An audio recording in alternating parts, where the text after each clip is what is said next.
Hi, this is your Swapnil Bhartiya, and we are here at Cisco Live. And today we have with us Mangesh Pimpalkhare, Senior Vice President and General Manager of Splunk Platform at Cisco.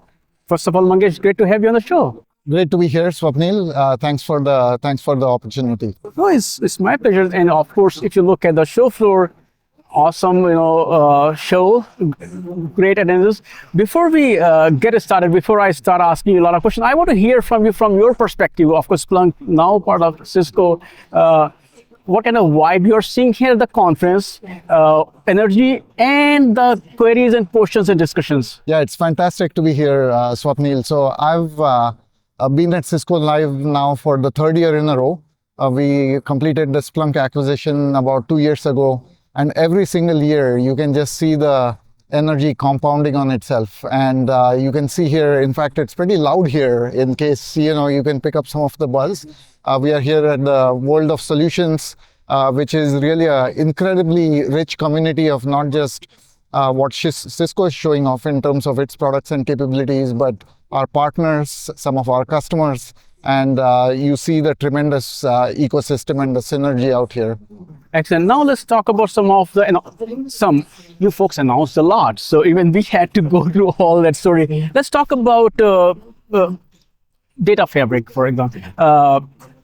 Talk a bit about the announcement it fits, and if you look at the new Data Fabric, Cisco, what problem is it solving that Splunk Data Fabric was not following for customers? Swapnil, we just came out from Jeetu Patel's keynote, and everybody just heard the announcement about Cisco Cloud Control. And that is the big highlight announcement of this Cisco Live. And if you look at the big momentum in the AI space, in what's happening in the industry, you can think of customers solving a range of problems, infrastructure, and then of course they're worried about agentic security and making sure everything is observable.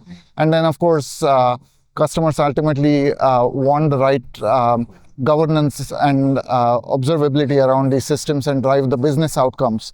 So if you look at Cisco Cloud Control, you can think of that as a common management layer around all of Cisco products. And it allows customers to control all the products from one single interface, and then also lead to other exciting capabilities such as troubleshoot all their networking or infrastructure from one location, and also empower the agentic security and observability that I was talking about.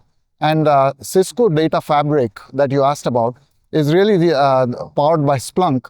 It is the data platform that allows all these use cases to light up because of the cross-domain telemetry that comes into play. So that's where Splunk plays a very critical role in not just security and observability, but the underlying data platform. These days, whether we are using Agentic or, we live in this AI-driven world, where data lives is also critical, and keeping data in one place versus federated, ingesting everything, because that can become a challenge for customer, or it can. So how are you folks making that easy also through this approach of keeping data in one place? Yeah, that's a really important aspect of our direction going forward. And I'm really excited about this because for a long time, Splunk had a very centralized approach of ingesting all the data. And then, of course, we have extremely powerful analytic capabilities.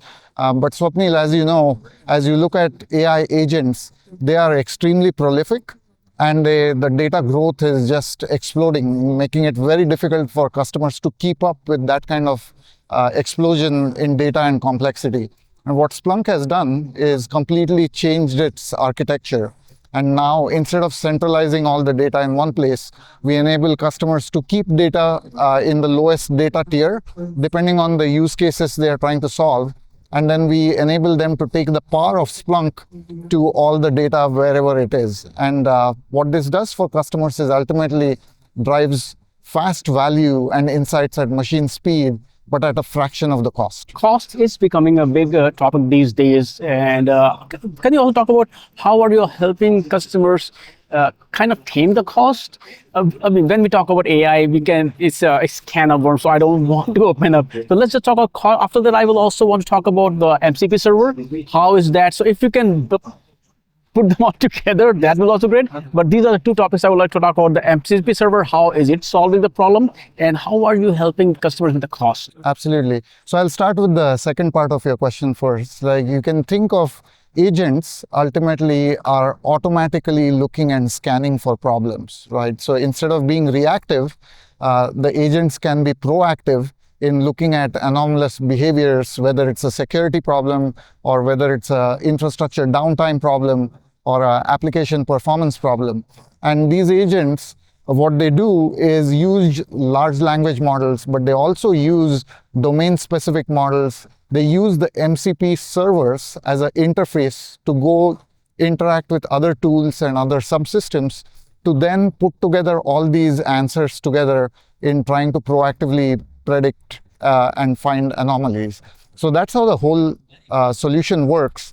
But underlying all this solution, it's very critical to have the operational ground truths, because none of the AI models are going to be able to pinpoint an anomaly unless they have up to the second, up to the minute information on what's happening in your network, what's happening in your infrastructure, what's happening at the app layer. And to do this effectively, this is where the Splunk platform comes in. And this is where you asked about cost. The way, I'll give you a customer example. So Autodesk, which is one of our customers, was able to keep long tail data, which often doesn't have a lot of useful signal. They were able to keep that on a data lake. And then using Splunk's capabilities for the data management and the federated analytics and the machine data lake, they were able to get close to a 30% cost reduction while driving the kind of AI first use cases that we talked about. Excellent. Can you talk about, because Splunk Machine Data Lake is also there, so how is that different from what customers, and I don't want to get into the whole data lake, data warehouse discussion, but talk about that, because what you folks are doing is solving a lot of problems that we usually don't talk about. Exactly. So let me walk you through it. The Machine Data Lake, you can think of it as a turnkey solution that ultimately gives customers the best data strategy for the use cases they're driving. And what I mean by that is customers now don't have to worry where to keep the data in its raw form or what data they need to kind of promote into a highly efficient format to drive the insights for security or observability, or feeding it to the AI models for agents to light up anomalies. The way we do that is we look at data right from the source, and Machine Data Lake then becomes a unified, easy way for customers to land all their data, right? But the critical part here is it does not have to all land in one central location. It can stay in a distributed set of locations.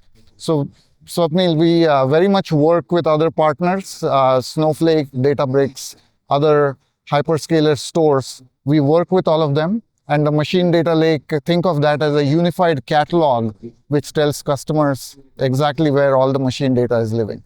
Excellent, thank you. One more topic these days, which is especially in the AI era, is observability, monitoring what is going on there, And of course, when we talk about agentic AI, it generates a lot of telemetry data itself. How does this platform handle all that machine data to also help monitor? Because you have to also keep an eye on performance, costs, and of course, governance can become a big topic. So talk about that aspect, observability aspect as well of the whole cloud. Absolutely. That is a very important, fast-moving area in the enterprise, because enterprises are experimenting with agents, and for enterprises to trust agents, they need to make sure they set up the right guardrails and to make sure all elements of the agents, the life cycle is observable. So what I mean here by the full life cycle, think of agents creating new code. Think of agents coming in and completing tasks on your behalf.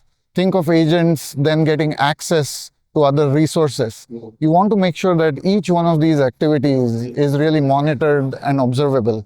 And then, of course, last but not the least, you want to make sure you're driving those outcomes that you care about while, of course, managing your costs. So we think of agentic observability in an end-to-end fashion. The first part of the life cycle where we are observing how agents are performing.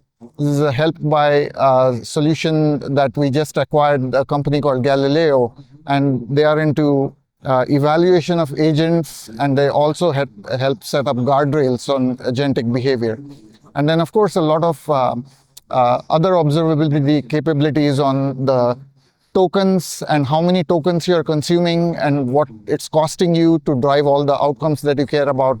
All that comes through Splunk observability as well. Since you mentioned governance and of course Cisco, you folks operate globally. These days we are hearing a lot about, not hearing, AI sovereignty is becoming a bit, we hear a lot about new clouds in Europe, CRA, and a lot of other things are coming in.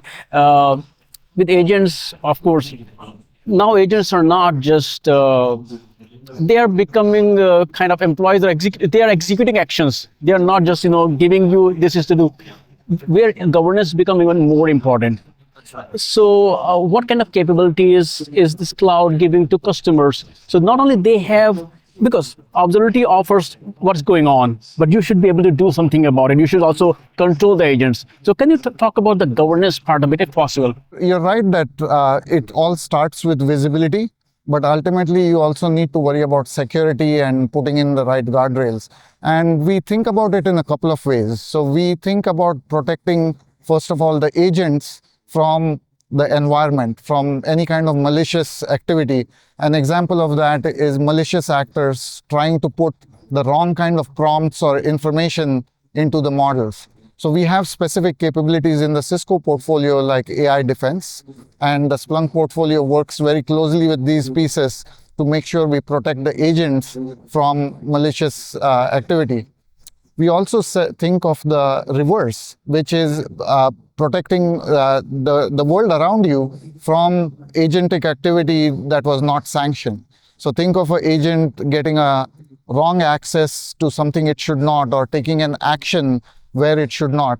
And this is where the combination of Splunk security and then a lot of security control elements from Cisco come into play and work with each other to provide that governance. So you talked about sovereign, Swapnil, and one of the big advantages that Cisco has always had is it had a footprint in on-prem solutions, sovereign cloud solutions, hyperscalers on the cloud. And Splunk very much has had the same pattern. We have our analytics solution working both in customer managed solutions as well as SaaS solutions on the cloud. And as we bring the Cisco Data Fabric and Cisco Cloud Control together, we are very much keeping our eyes on the opportunity, not just with direct customers, but through managed service providers, through sovereign clouds, through neo clouds, through all these routes to the market. Mangesh, thank you so much for joining me and not only walking us through all the announcements, but also how Splunk and Cisco is solving some of the very, very serious critical problems for customers. So thanks for sharing your insights, and I would love to have you back on the show. Thank you. Yes, it's been a pleasure. Thanks for having me on, Swapnil.